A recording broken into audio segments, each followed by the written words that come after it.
name is Ibrahim. Welcome to our English language courses, beginner lessons. In today's video, we are going to see the present simple again. Before then, we talked about the present simple using the first person and the second person singular, using the pronoun I, we, you, they with the verb infinitive or plus verb infinitive. But today we are going to see them both with the third person singular and the first person and second person and third person plural. Good. Here we have the form subject plus verb. Then the verb comes with s or es. As usual, we say that in the first person singular I, we as a plural, you and they, the verb is always infinitive. But with he and she and it, when the verb comes with s or es. So we have the verb to have come with has with the third person. So with he we say he has or she has or it has. That we don't have s with the verb to have. If the verb to have is used with the third person, singular, he, she, it, the verb to have becomes what? Becomes has. So he has. So we don't have s with have. So we change the have to be what? Has. He has, she has, it has.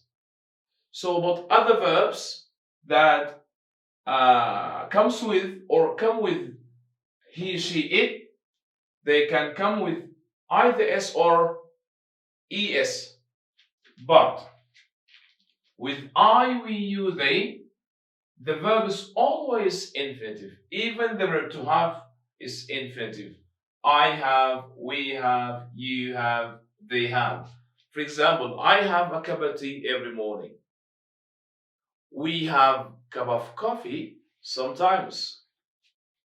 They usually have breakfast in the morning. You often have tea with milk. So have comes infinitive with I, we, you, they. But with he, she, and it, have becomes what? Becomes has. Also, it's irregular verb. That's why it becomes what? Has. So the es goes with the certain verb or with certain verbs. But mostly we add s to the verb. See how we add s or es. Most verbs add s. So with most of the verb, we add s. If the subject is plural, so singular, pronoun, or noun, with most of the verb, we add s. For example, he listens. He listens. She leaves. It walks. So verbs that come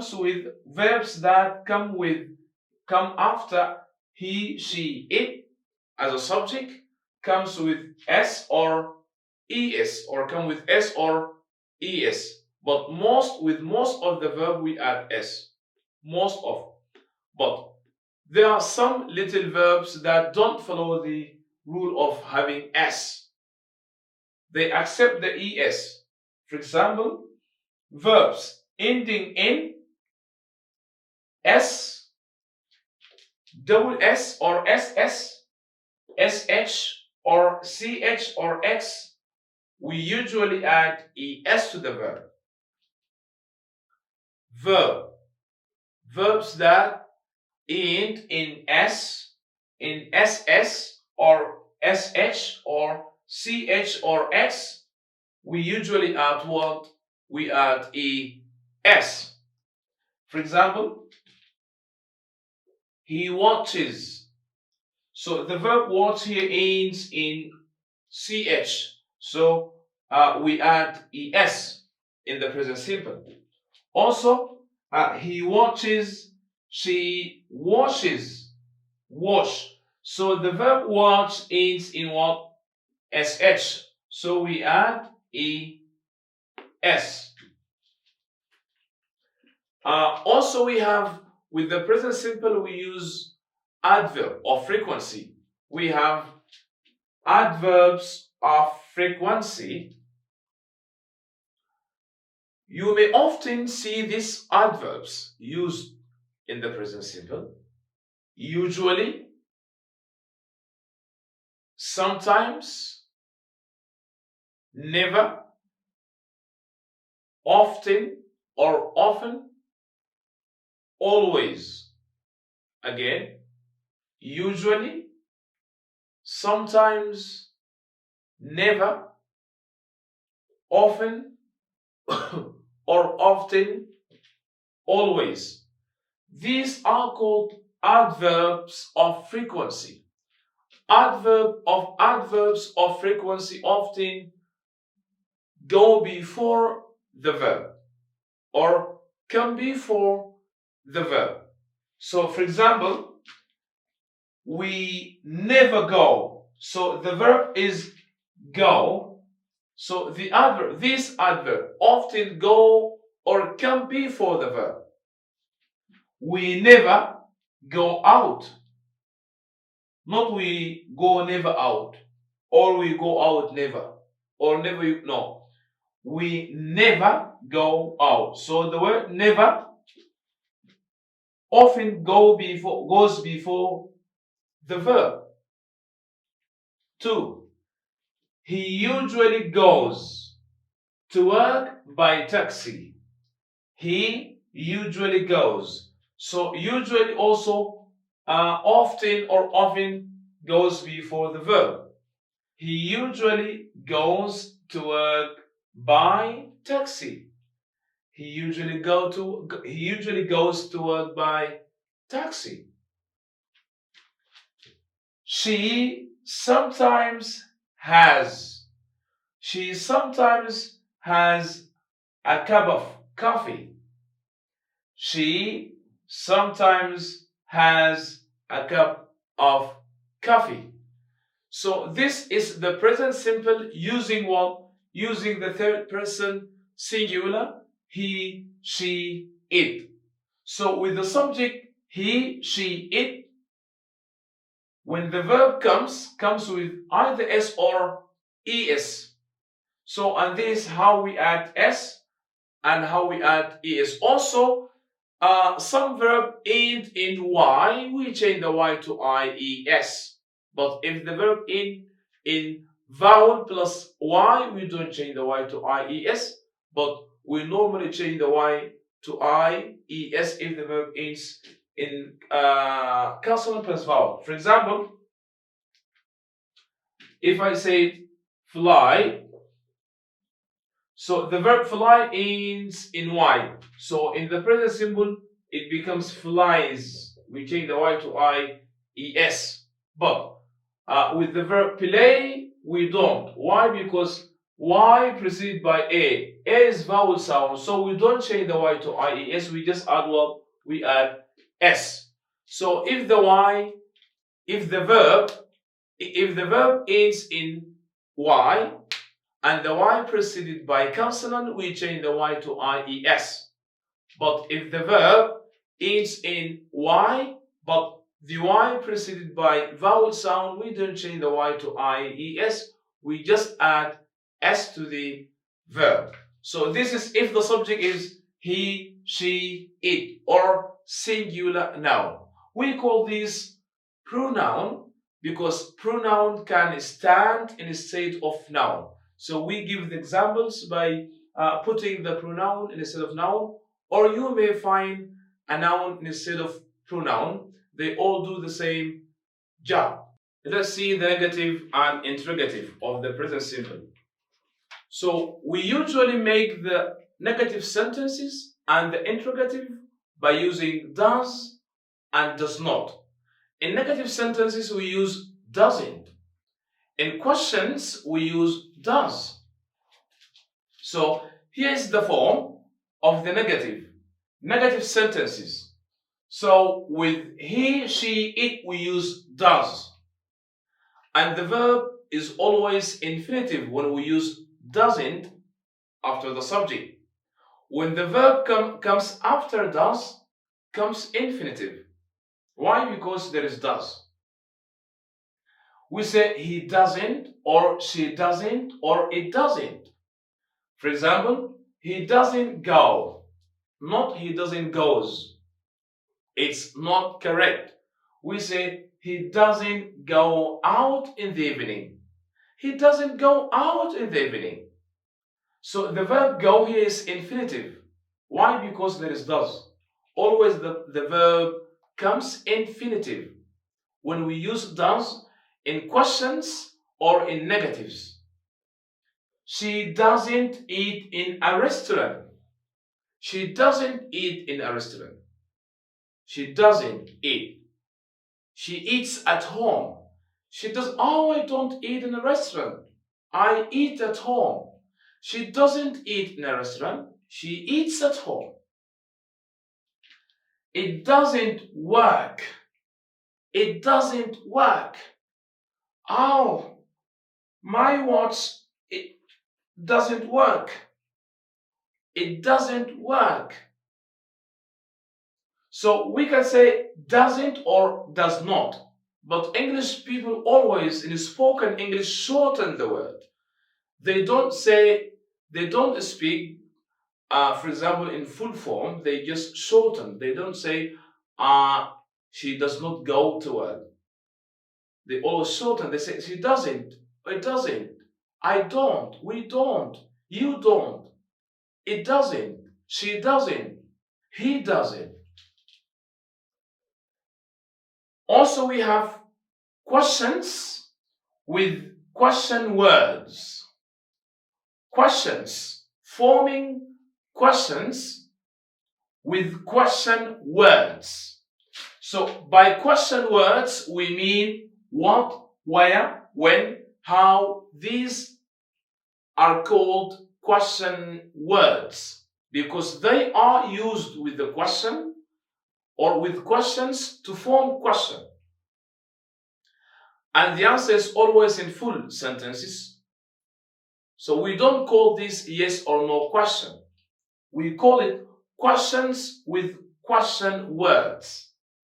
For example, what time does he go to work? What time does he go to work? Oh, he goes to work at 8 o'clock a.m. So we use a.m. in the morning for the morning. We use p.m. for the evening. What time does he go to work? He goes to work at. She goes to work at. Where does she have lunch? Where does she have a lunch? Or when does she have a lunch? When does she have a lunch? Or what time does she have a lunch? When does it leave?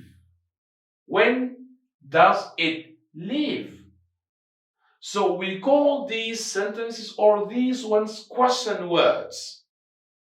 Are used with the questions. Also, we have another type of question. We call it yes or no question and short answers. So when we use question words with the sentences or with the questions, the answers are no longer short. They are always long answers. Why? Because there is a question word. But when we use the question or yes or no question, so we always have short answers. So yes or no question, always accept short answers.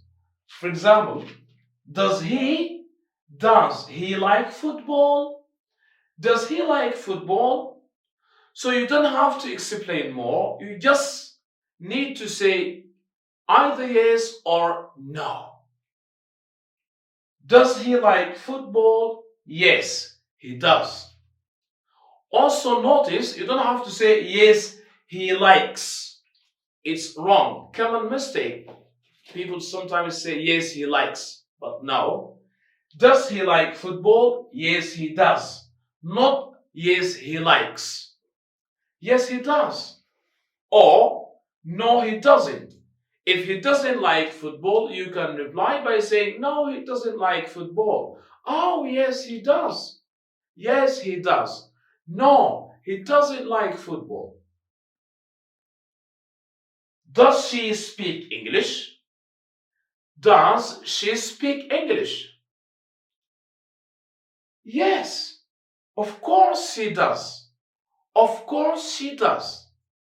Oh no, I'm afraid she doesn't. She doesn't speak English. So, but we say no, she doesn't. It's a short form of answer or short answer. Does she speak English? You can say yes, she does, but not yes, she speaks. We say yes, she does. Or no, she doesn't. No, she doesn't. So this is the negative and the interrogative of the present simple. We still have a long journey to go with the present simple. Stay close, be aware, and be ready to use positive sentences, interrogative sentences, and question, and always ask. Even if you want to comment, you can ask using the present simple. I hope you like it. It's a very important lesson for you to practice. Practice by what do you do every day? What time do you get up? What time do you go to work? What time do you eat your lunch? What time do you, for example, come home? What time do you go to bed? What time do you watch TV? So it's very important to practice this one. It's all need to use the present simple. I hope you pretty like the video. If you do, don't forget to share and subscribe. Usually, your subscription is highly needed. Also, don't forget to join our WhatsApp group, Telegram group, our Facebook page, and of course, the main platform of English language, which is the Sudanese National Education. This is the name of of my channel on the YouTube. You can follow or you can use the link to go and subscribe on the YouTube channel. Don't forget to comment under the video if you have question and if you like the video. Thumb up. Thank you very much. See you then.